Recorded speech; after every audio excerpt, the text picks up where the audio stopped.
बिस्मिल्लाहिर्रहमानिर्रहीम। अस्सलाम वालेकुम नाज़रीन, आप यूट्यूब चैनल देख रहे हैं। मैं इमरान खान हूँ। आज बहुत इंपॉर्टेंट दिन है। सबसे पहले इमरान खान साहब का जो अवाम के नाम पैगाम है वो मैं आपके साथ शेयर कर देता हूँ एज इट इज़, जैसे उन्होंने अडियाला जेल से ये पैगाम भेजा है। इमरान खान साहब ने कहा कि तमाम फस्तायत और हुकूमती जबर और रुकावटों के बावजूद खौफ की जंजीरें तोड़कर बाहर निकलने पर मियांवाली, फैसलाबाद और बहावलपुर के अवाम को मुबारकबाद पेश करता हूँ। मैं चाहता हूं कि आज 4 अक्टूबर बरोज आप सब पुरअमन एहतजाज के लिए डी चौक इस्लामाबाद पहुंचे और लाहौर और उसके गिरदोनवा के जो इजला के शहरी हैं वो 5 अक्टूबर बरोज हफ्ता मीनार पाकिस्तान पर एहतजाज की पूरी तैयारी करें। ये जंग अपने फैसला कुल मरहले में दाखिल हो चुकी है। अल्लाह के फजल से हम अपनी हकीकी आज़ादी की लड़ाई जीत रहे हैं। इक्तदार पर काबिज जालिम हमें खौफजदा करके हमारी जीत को शिकस्त में बदलना चाहते हैं। चुनाचा आप बेखौफ होकर बाहर निकले। अगर अब भी आपने आगे बढ़कर खुद को हकीकी तौर पर आजाद करवाने में हिचकिचाहट से काम लिया तो ये जालिम आपको चूंटियों की तरह मसल कर रख देंगे और आपकी आइंदा नस्लों को भी अपना गुलाम बना लेंगे, जिन पर इनकी औलादें हुकूमत करेंगी। सुप्रीम कोर्ट में ड्रामा चल रहा है और मैंने तारीख में इतना बेशर्म चीफ जस्टिस नहीं देखा, जो अपनी जाती एक्सटेंशन, अपनी नौकरी की मुद्दत में तौसी के लिए जिसकी कानून और आईन इजाजत नहीं देता, काजी एक्सटेंशन गैंग ऑफ 3 का हिस्सा होते हुए पाकिस्तानी कौम के हुकूक का तहफ़्फ़ुज़ करने की बजाय इनको एक्सटेंशन माफिया और पीडीएम का गुलाम बना रहा है। किसी भी मुल्क में अवाम के हुकूक का दिफा अदलिया की जिम्मेदारी होती है, लेकिन यहां चीफ जस्टिस खुद ही अवाम के हुकूक का खून कर रहा है। दुनिया में कहां ऐसा होता है कि कोई जज अदालत में बैठकर अपनी मुद्दत बचाने के लिए, अपनी मुलाजमत बचाने, उनको रोंद कर अपने ही हक में फैसला करता रहे। ये कॉन्फ्लिक्ट ऑफ इंटरेस्ट है। इसके बारे में हम पहले भी बात करते रहे कि ये मफादात का टकराव होता है और ये उसकी एक बदतरीन मिसाल है कॉन्फ्लिक्ट ऑफ इंटरेस्ट की। इसने जमहूरियत और इखलाकियात का जनाजा निकाल दिया है। जजेस इखलाकी बर्तरी की बुनियाद पर अदालतों में बैठते और फैसले करते हैं और कादी फायदा की शक्ल में बतौर चीफ जस्टिस अवाम के हकूक के सबसे बड़े मुहाफिज ने अवाम के हकूक ला है।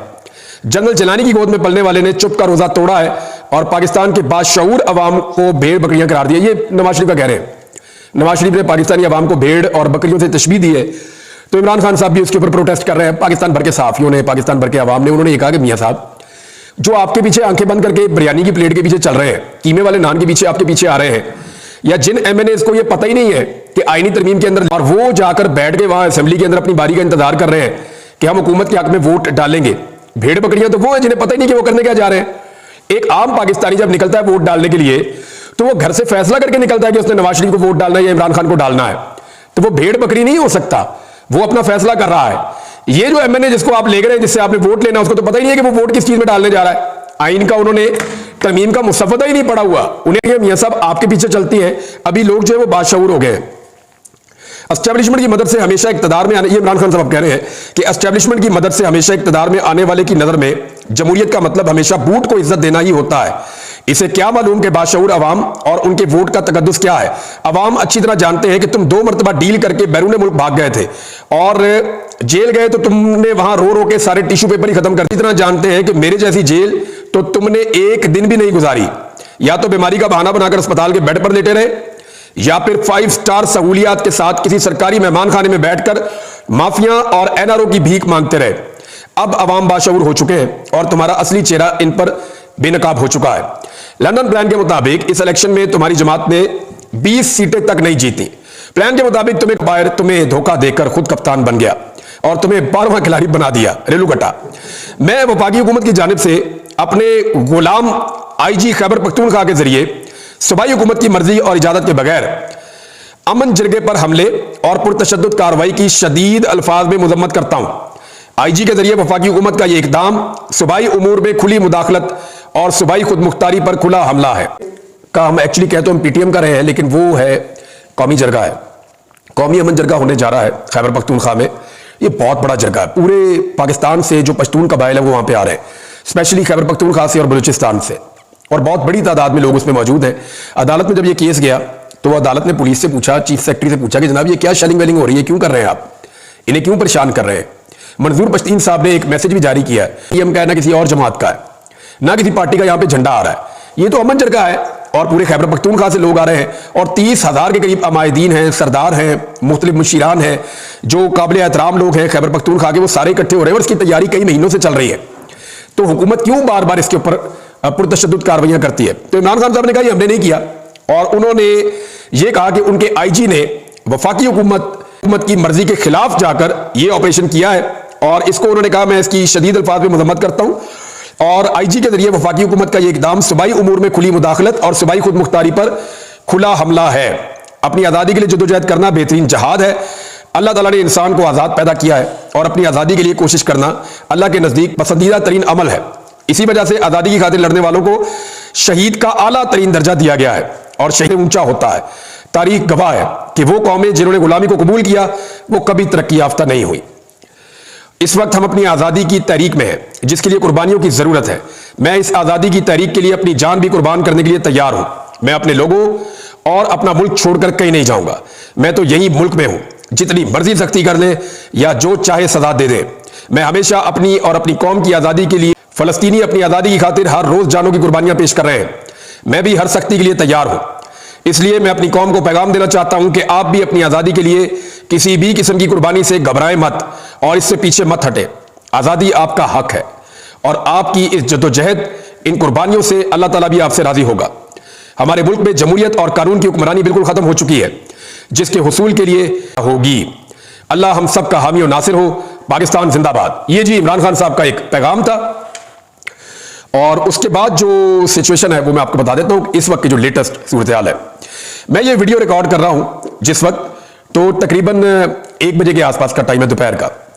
तमाम काफिले निकल चुके खैबर पख्तूनख्वा से और पंजाब से और वो अपने रस्तों में है। जो बड़े काफिले मैंने अब तक देखे हैं उनमें DI खान, जिसमें करक से, लकी मरवत से, DI खान से आए हुए लोग हैं और जो जनूब का बन्नू के लोग हैं, ये सारे वहां से इकट्ठे होकर ये लोग अब CPAC के जरिए से और मुख्तलिफ रस्तों से पहुंचेंगे इस्लामाबाद की जानिब। वो उनकी अपनी हिकमत अमली है, लेकिन ये काफिला बहुत बड़ा है।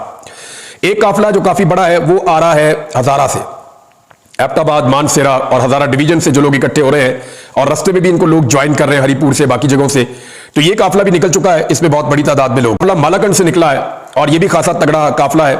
मालाकंड में गुज़िश्ता दिनों एक अमन जरगा हुआ, उसके बाद अमन के लिए वहां पे एक बहुत बड़ा जलसा भी किया गया और अब पाकिस्तान तहरीक इंसाफ की, क्योंकि वहां पे बहुत तोती बोलता है, मुराद सईद का ताल्लुक भी मालाकंड डिवीजन से है, तो बड़ी तादाद में वहां से भी एक काफिला निकला है जो मैंने मनाजर देखे हैं।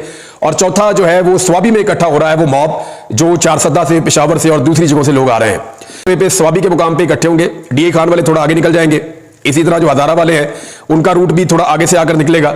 तो ये सारे लोग इस्लामाबाद की तरफ मार्च करते हुए आ रही है। खैबर पख्तूनख्वा की सिचुएशन, अली अमीन गंडापुर इन तमाम काफिलों को लीड कर रहे हैं। हिकमत अमली ये है कि इस मरतबा मशीनें आगे होंगी और काफिला पीछे होगा और रास्ते खोलने वाली टीमें आगे चलेंगी जो पुलिस के साथ जाकर इनकाउंटर करेंगी या उनका सामना करेंगी।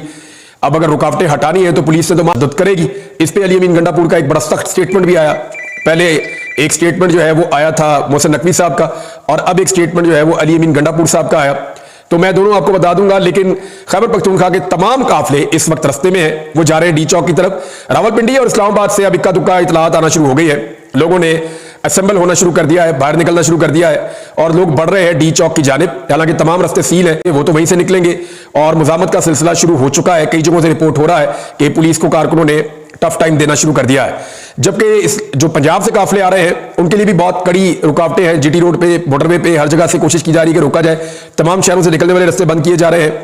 लेकिन वहां पे पंजाब में एक इत्तला ये भी आई है कि कुछ जर्नलिस्ट बता रहे थे कि वहां पे रेंजर तलब कर ली गई है पंजाब के मुख्तलिफ शहरों के अंदर और कोशिश की जा रही है। जो सहाफी एस्टेब्लिशमेंट के बहुत करीब है या PDM के करीब है, वो सहाफी अब बरबला ये कह रहे हैं कि 72 घंटे बहुत इंपॉर्टेंट है, कुछ भी हो सकता है। ये आर या पार वाला मरहला है। इमरान खान साहब या उनका मॉब कुछ भी कर सकता है। अगर ये लोग वहां पे चले जाते हैं, इकट्ठे हो जाते हैं और एक बहुत बड़ा मैसेज चला जाता है अदलिया को, तो अदलिया के अंदर पहले ही लावा पकड़ा है, तो सिचुएशन कोई भी रुख इख्तियार कर सकती है।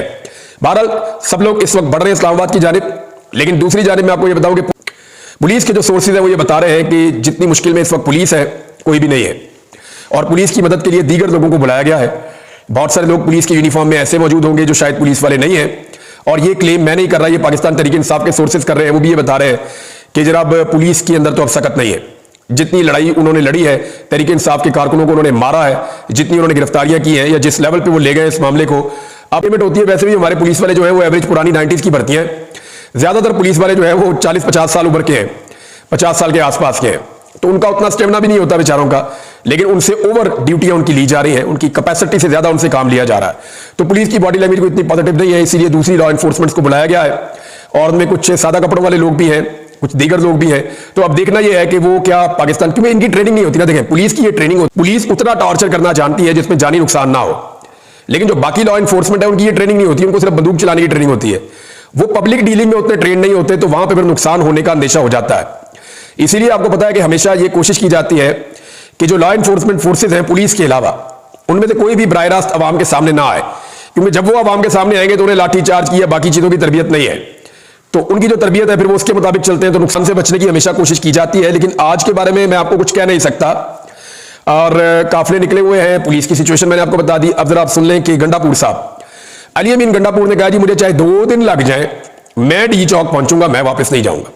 अली अमीन गंडापुर ने कहा जी मैं अकेला भी रह गया ना तो मैं फिर भी आगे ही बढ़ता रहूंगा, पीछे नहीं हटूंगा, मेरे पास एहतजाज मुअख्खर करने का कोई इख्तियार नहीं है, एहतजाज को कैंसिल करने का। किसी के पास एहतजाज है तो वो कैदी नंबर 804 के पास है, वो जेल में बैठा हुआ है, जिसने बात करनी है उससे जाके करो, मेरे साथ कोई बात ना करे, मेरे पास कोई इख्तियार नहीं है, मैंने सिर्फ आगे ही बढ़ना है और मैंने डी चौक पहुंचना है, चाहे मुझे इसके लिए 2 दिन या ज्यादा टाइम लग जाए। अली अमीन गंडापुर ने एक वार्निंग दी है मोहसिन नकवी के स्टेटमेंट के बाद, क्योंकि वजीर दाखिला ने कहा कि जी जो आएगा अपना जिम्मे खुद ले ले और जो आएगा वो खुद ही रिस्पॉन्सिबल होगा, हमारी बड़ी तैयारियां हैं, फिर कुछ शिकवा ना करे, तो बड़े सख्त किस्म के बयान उन्होंने दिए। एक एसएचओ की मार है, लेकिन उसके बाद से लेकर अब तक आपने देखा कितने दहशतगर्दी के वाकयात हुए इस मुल्क के अंदर, तो गैर संजीदा स्टेटमेंट्स ये दे देते हैं। फैसल वाडा हो गया, मोहसिन नकवी हो गया, और इनके स्टेटमेंट्स के ऊपर ज्यादा तवज्जो भी नहीं देता और इनके ज्यादातर स्टेटमेंट गलत भी साबित हो जाते हैं। मोहसिन नकवी का कोई पॉलिटिकल स्टेक भी नहीं है पाकिस्तान में, उन्हें पता है उनका यही एक दाव लगा हुआ है, जब तक लगा हुआ है तो जो मर्जी वो कर ले, इसके बाद उन्होंने मुझे लगता है इस मुल्क से भाग जाना है। जैसे कि आरिफ अलवी साहब ने चीफ जस्टिस को कहा कि आपको पता चलेगा कि पाकिस्तानियों के साथ आपने क्या किया, आपको जरा आइडिया हो जाएगा। तो मुझे नहीं लगता कि ये लोग पाकिस्तान में रहेंगे। अच्छा, मुझे ये भी नहीं लगता कि ये लोग जाकर रहेंगे यूरोप में, क्योंकि वहां पे भी लोग पाकिस्तानी इनको नहीं छोड़ेंगे। ये रहेंगे उन मुल्कों में जहां पे डिक्टेटरशिप है, जहां पे बादशाहत है, क्योंकि वहां पे फिर कोई ऐसा नहीं है कानून की आजादी धारे रहे, तो वहां ये बच जाएंगे, अपने महंगे एरियो में जाके वहां छुप जाएंगे, वहां पे जिंदगी गुजारेंगे, तो वो क्या जिंदगी है। बहरहाल गंडापुर साहब ने कहा कि हुकूमत की जानिब से हम पुरअमन है, हम पुरअमन एहतजाज का अपना हक लेने आ रहे हैं, हमारी लीडरशिप ने हमें हुक्म दिया है और हम आइन पर हमला रोकने के लिए आ रहे हैं। 2 मकासद है जी, एक वो कहते हैं अदलिया की आजादी के लिए हम आ रहे हैं, दूसरा वो कहते हैं हम आइन के ऊपर हमला रोकने के लिए आ रहे हैं। वकला भी यही कह रहे हैं, इमरान खान साहब और उनकी पार्टी भी यही कह रही है। तो अली अमीन गंडापुर साहब ने कहा कि अगर तशद्दुद किया गया तो जो तशद्दुद करेगा वो होगा जिम्मेदार। उन्हें क्या होता है, लेकिन जो भी तशद्दुद करेगा वही रिस्पॉन्सिबल होगा हालात का और सूरत हाल का। अब इस वक्त मजीद कुछ चीजें मैं आपके साथ शेयर कर देता हूं जो डेवलपमेंट्स हैं। एक राब्ता किया गया है, एक नहीं बल्कि कई मरतबा राब्ता किया गया है। अभी एक दोबारा थोड़ी देर पहले पाकिस्तान तहरीक इंसाफ की सीनियर क़यादत से फिर से राब्ता किया है, और ये राब्ता हुकूमत और हुकूमत को लाने वाले वो सब मिलकर कर रहे हैं और बीच में बंदे भी डाले हुए हैं। पैगाम ये पहुंचाया गया है कि अभी भी अगर आप बात करना चाहते हैं तो एहतजाज आप मौखर कर लें तो किसी चीज़ के ऊपर बात हो जाती है, कुछ ले कुछ दे कर लेते हैं। लेकिन पाकिस्तान तहरीक इंसाफ का जो एक सिंगल मुतालबा अभी तक उनकी मुशावरत में सामने आया है वो बड़ा क्लियर है। हुकूमत अगर वो मुतालबा मान लेती है तो ये एहतजाज मौखर हो जाएगा, अदरवाइज लोग डी चौक पहुंचेंगे और सिचुएशन हुकूमत के हाथ से निकलेगी। हुकूमत ये बात अब, या फिर हुकूमत के बाद ये रास्ता है कि इतनी सख्ती करे, इतना टॉर्चर और इतनी ब्रूटैलिटी करे कि हजारों लोगों को जेलों में डाल दे, लोगों को जख्मी करे, लोगों की जाने जाती है तो जाए, लेकिन वो एक फस्तायत और एक मार्शल टाइप का माहौल बनाकर तहरीक इंसाफ को वापस धकेले। या तो उनके बाद ये ऑप्शन है कि वजीर आला जो आ रहे हैं उनको भी गिरफ्तार करें, वज़रा को भी गिरफ्तार करें और मुल्क में एक मार्शल लॉ जैसी कैफियत लगा दे। और अगर वो ये नहीं कर पाते तो फिर उन्हें बातचीत करनी पड़ेगी, टेबल पे आना पड़ेगा। तो टेबल पे तहरीक इंसाफ का एक ही मुतालबा कर दें, आप आईनी तरमीम मौखर कर दें, हम एहतजाज मौखर कर देते हैं। यानी 17 अक्टूबर तक तो बहुत सारे इवेंट हो रहे हैं ना पाकिस्तान में। अब बहुत सारे लोग ये कह रहे हैं, शफकत महमूद से भी स्टेटमेंट दिलवाया गया कि तहरीक इंसाफ को 17 अक्टूबर तक एहतजाज नहीं करना चाहिए। बैरून मुल्क से डिग्निटीज आ रही हैं, वज़ीर आज़म आ रहे हैं, कुछ हुक्मरान आ रहे हैं, कुछ वज़ीर खारजा आ रहे हैं, शंघाई ताउन तंजीम का इजलास हो रहा है, लिहाजा तहरीक इंसाफ। तो दूसरी तरफ मुतालबा तहरीक इंसाफ ये कह रही है हम रुक जाते हैं, हम गारंटेड रुक जाते हैं, आप इस आईनी तरमीम को रोक ले, अभी आप इसको मौखर कर दें, हम एहतजाज मौखर कर देते हैं, आप दोबारा जब आइन पर हमला करेंगे तो हम दोबारा एहतजाज शुरू कर देंगे। तो ये तहरीक इंसाफ की जानिब से कहा गया है। लेकिन अभी तक तो सूरत हाल ये है कि घोड़े निकल चुके हैं, काफिले मैदान में आगे बढ़ रहे हैं, दोनों जनब तैयारी जो है वो मुकम्मल है और ऐसा लगता है कि काउंटडाउन